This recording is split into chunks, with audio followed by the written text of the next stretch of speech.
naninigas. Yun, sa kabila rin oh, wala lang tubig. Ito yung ilog na malaki, naninigas na. Pwede ka mo takbo dyan guys, matigas na ang ilog.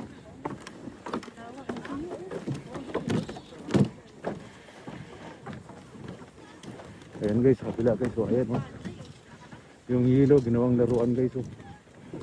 Ayan, may mga kutsi pa doon. Ayan, ginawang takbuhan. Ayan guys oh. Ilog yan, pero ngayon puro na yelo. Ayan guys, makikita natin.